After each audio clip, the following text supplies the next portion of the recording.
I just had to calm myself after seeing that. That's terrible.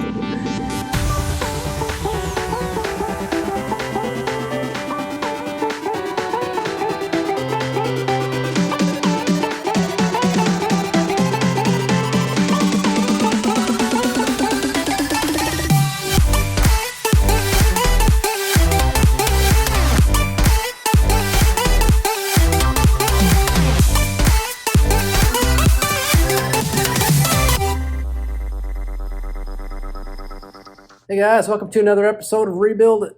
This week we continue on with Paul's truck build, and the goal this week is to try to get the thing started. So we dug into it last week enough to get to the engine and see what needs to be replaced, at least preliminary stuff.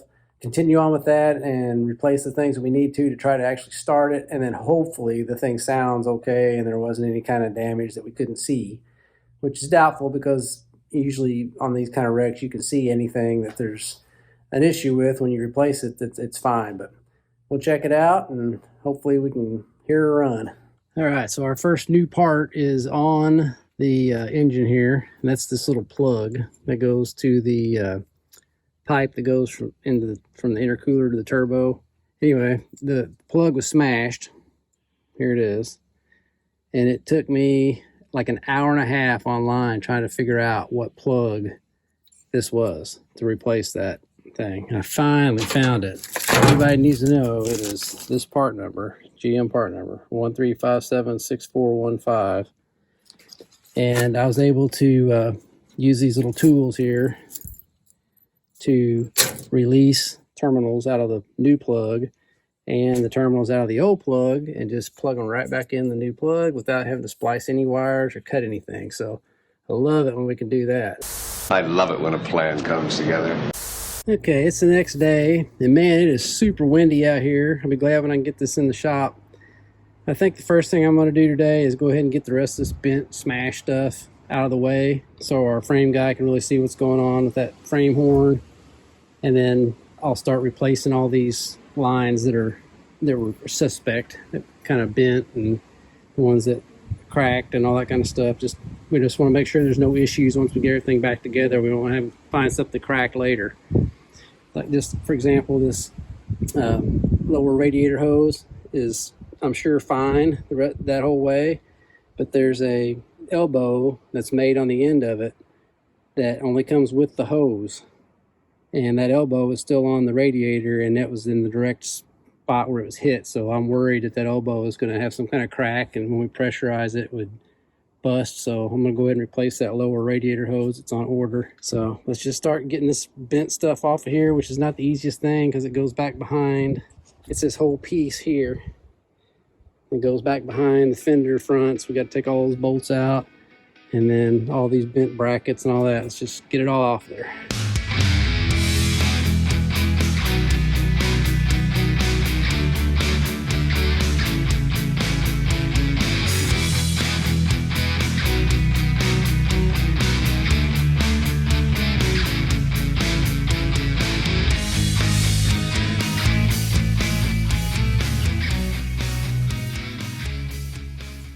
All right, I'm getting closer here. I've got this side out. I ended up having to cut this big radiator support in half right there.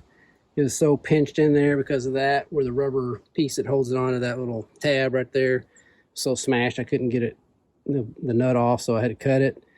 And I've got it free all the way over to here, and it's so wedged in there the way they make these fenders that I'm gonna have to take a couple bolts out on here and get this bracket loose enough to swing it out so I could pull it out this way. And I got to remember to not hit this right here and bust that windshield washer tank reservoir.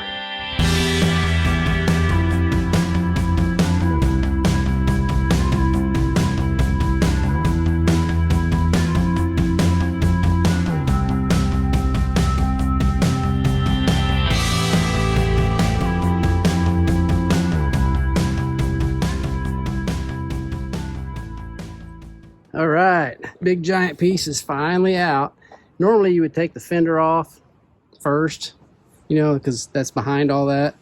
But I really want to leave those on That one holds so much stuff on back in there that it just kind of all flops around everywhere when you're trying to trailer it. So that helps to be able to leave that in there. And then of course I ended up having to pull this pump out to get everything out, and lost a ton of washer fluid all over the place, all over my tools and everything, like normal. Another day, another way.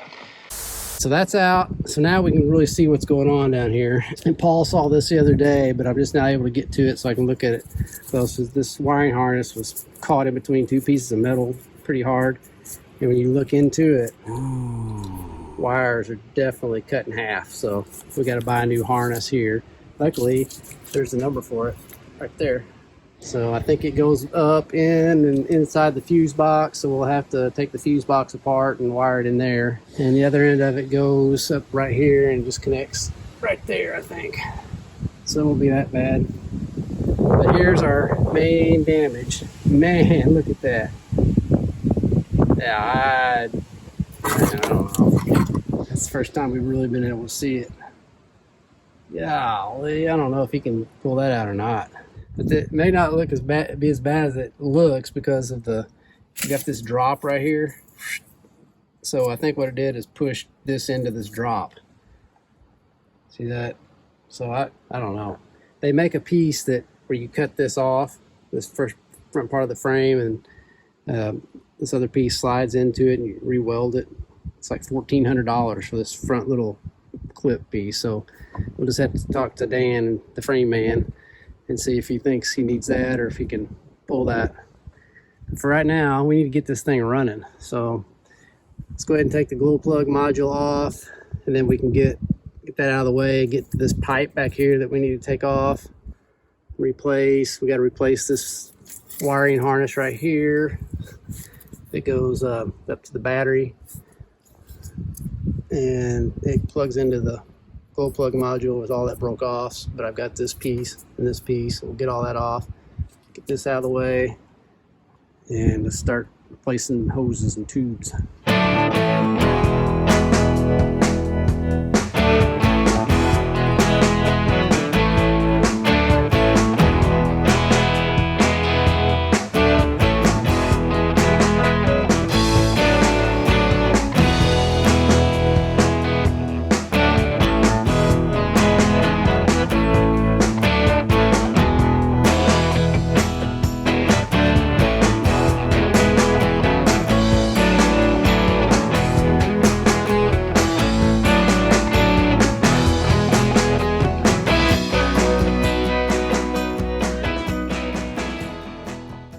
So that shiny new piece is all installed. Follow it up, it goes around into there, and then we've got our new piece here installed with no kink in it. And there's several hoses that connect to it back up in here, but it's all bolted in and ready. So now this line right here is an AC line. You can see it's got a kink in it here. It might be all the way through. I don't know. We wouldn't replace it. So it goes back up around. It's got this bulb right here on it, and it goes right here. I've got it here, so we'll go ahead and replace it. And then I think there's one more line after that we have to replace. It's a transmission cooler line. But let's get this AC one done real quick. Here's my new AC line right here.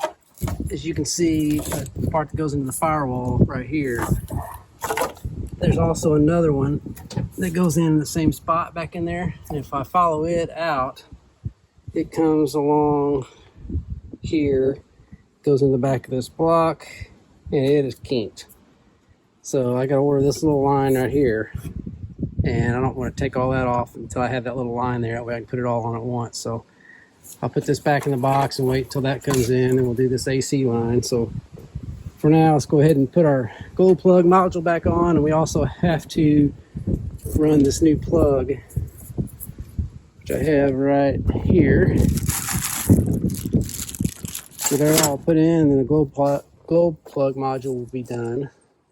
Then maybe we can put on tensioner and the belt. All right, so we've got our new wire going in. There's our plug for the glow plug module, and it's connected right here to the battery, and this other wires also with it, and it goes over here to the alternator right here. So I've got all that installed back in the same path it was. So now let's get our glow plug module reinstalled.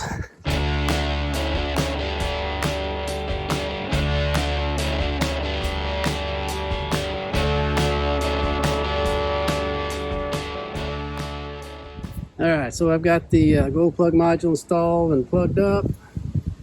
Things hooked up. I'm going to leave those 2 wires up on top of the battery just loose because I'm going to put a new battery on it the next day or two.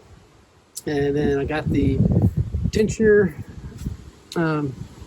installed and went ahead and ran the belt. I think I'll go ahead and get the clutch installed. And maybe I'll run that line right here. That's going to be kind of hard. It's the one that goes to the transmission. It goes all the way from the transmission pan underneath to here. So I'm not sure how it winds around in there, what all it's hooked to, but that needs to be done. And I'm also not sure when I pull it out at the bottom if it's going to all drain out of the pan. I hope not. So I've got the fan clutch on.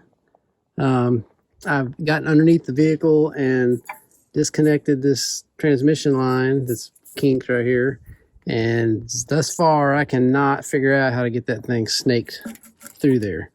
There's a big brace that goes up underneath. I might have to take that whole thing out to get it in there. There's just too many kinks and curves on this thing to just go through there, so I have to do a little bit of research on it tonight and try to figure it out. But that's the problem right now. And then then all I can do is just wait for some more parts to come in. I got that AC line coming and a few more things that I got to order today that I found today that need to be replaced. So, and I finally got it out. Here it is. There's the kink. And the new one is in right here. And the only way to do that is there's a frame brace right there. So that had to come out so that those 2 lines, one of the lines could come down, and it was still a killer to get out. But you can see where it's connected, and that's in and that's done. So that was the hardest part so far.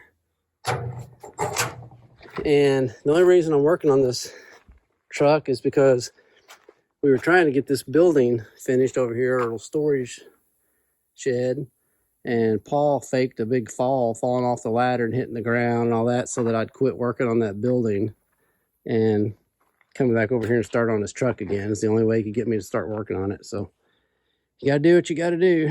So next I think I'm gonna get back up in here now that the bottom part's done. And remember I had to stop because I was waiting on that line in there, which is kinked out here, right here. And I've got that AC line, both of those here. One snakes up around and goes back up here. And the other one, like I said, comes here. So I can now get all that routed. And then that'll be it on the lines, I think. I should have this hose here, which I'm probably just going to leave this old one on here until the framework is done, in case it gets hot in here. I don't want anything getting melted on the new stuff. I'm not going to hook up any coolers anyway, so I'll probably just leave that on there, tighten that clamp up, and I'll probably tape the ends of these so no dirt stuff gets in them. Let's get those lines switched out. All right, so I've got all those lines replaced. So this is all new here and all new here. They go around, sneak up into there and up back there. You can see it's not kinked anymore right here. So, and I went ahead and took off this mass airflow sensor area here. It was all busted. I'm gonna go get the new one and stick it on, just so we can plug this back into it, so that if we do start it, it'll run right. And I'm gonna go ahead and also hook this tube for the turbo back up here, because this sensor goes into it, and I don't want any of that to mess with anything running right once we get it started. So those are the only 2 sensors I know of besides like airbag stuff that wouldn't be hooked up. So we'll hook those back up and get this stuff back on here. We'll see where we are after that.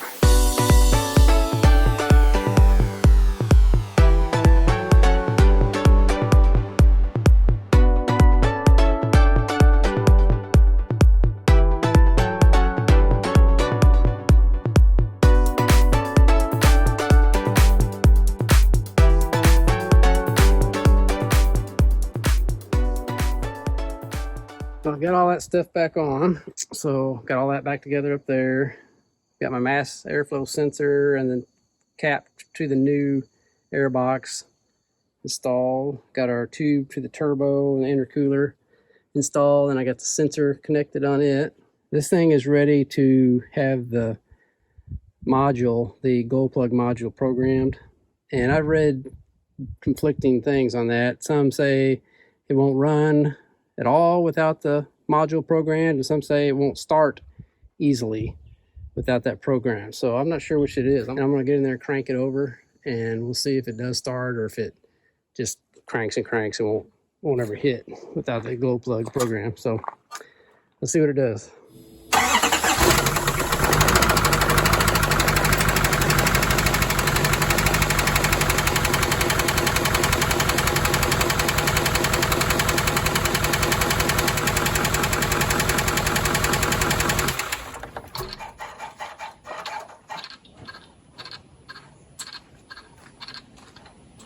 Well, it definitely started, but man, it sounded like it was knocking.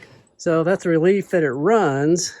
However, that loud banging sound sounds like, it almost sounds metallic, like there's something, like the motor's cocked sideways. Maybe we had a broken motor mount or something and it's hitting a brace or a frame or something. It'll be hard to isolate that. But that's what it sounds like. All I know to do is let it run, just keep on. I mean, not let it run very long because we don't have any coolant in it, but it starts easy, starts great. But let it, see if I can like look around and try to isolate the sound. I have no idea where it's coming from. But it's hit hard enough on that frame over there that it definitely could have knocked stuff sideways. We just have to do some research. I don't know about you guys, but that sounded worse than a broken motor mount to me. I just hope that Paul didn't get a lemon of an engine in that truck and have to end up replacing the entire thing or bend a couple rods or something that's going to require a major rebuild. But guess we'll find out next week. If you like this week's video, make sure you hit the like button down below. Make sure you subscribe and hit the little bell, bing, and make sure that you get notified for all future uploads that we do and you don't miss out on the fate of Paul's truck. Catch you guys next time. And always remember, don't retire it if you can rebuild it. Thanks so much, guys, for tuning in and watching this week's episode of Rebuild It. Make sure you subscribe so you don't miss out on any awesome content. Have a good one.